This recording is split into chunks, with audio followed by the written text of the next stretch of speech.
So, you want your job? What do you do? Me and we have many hunter. Me all together. You, hunt together. Lead that many men. So, they will say us having. Take your most time.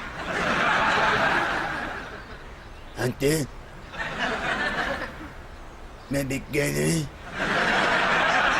What are you? For about 99% of our history, we humans have been feeding ourselves by way of hunting and gathering.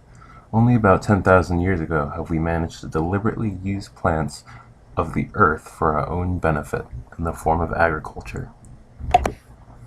Since the initial spread of agriculture, our species has focused more heavily on clever uses of plants to produce the most for people, with smaller and smaller amounts of labor being put towards it. When mentioning efficient agriculture, the things that usually come to mind include mechanization with the use of tractors, then combines, the introduction of genetically modified organisms to produce better yields, or pesticide use.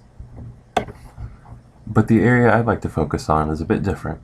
It involves using the natural world and creating beneficial symbiotic relationships. Perhaps one of the most clever methods of agricultural production, and widespread across the globe, is the use of polyculture. Elements of polyculture also include and overlap with terms such as biomimicry, permaculture, and alternative fertilization. But the basic idea here is all the same.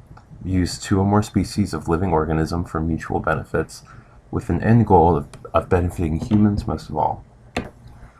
In the pre-Columbian Americas, many indigenous societies took advantage of what became known as the Three Sisters. The Three Sisters represents the relationship between the crops of corn, beans, and squash. The three crops benefit from being planted near each other. The maize provides a structure for the beans to grow upon. The beans provide fertilizer for the soil that all of the plants use. And the squash covers the ground with from sunlight, eliminating the threat of weeds.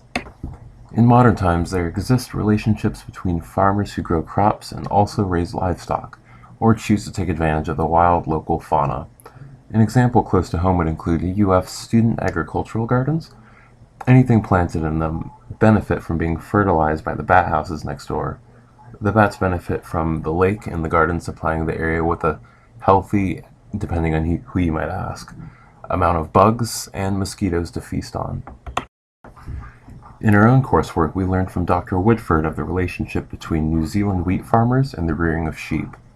While the sheep industry is in decline, it is still economical and beneficial to grow a harvest of wheat on a plot of land, harvest said wheat, and then let the sheep graze through and eat the wheat stubble while simultaneously fertilizing the land, much like the bats do through their droppings, and planting another harvest of wheat using the natural, replenishing amount of fertilizer.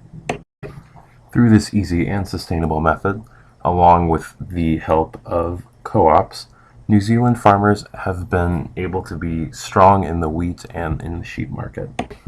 There are also many Southeast Asian villages that are taking advantage of their own waste for the production of food.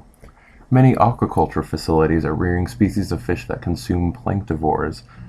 The villages are using their waste to produce water that grows green algae, which plankton feed upon, and in turn, the plankton feed shrimp, fish, and shellfish, which then go back to feeding the people of the village and the rest of the world. The ingenious ways in which humankind is learning to use nature to its own advantage, all the while carefully considering the condition of the organisms involved, is a list that is only going to get longer, especially with the mounting pressure of advocates for environmentalism.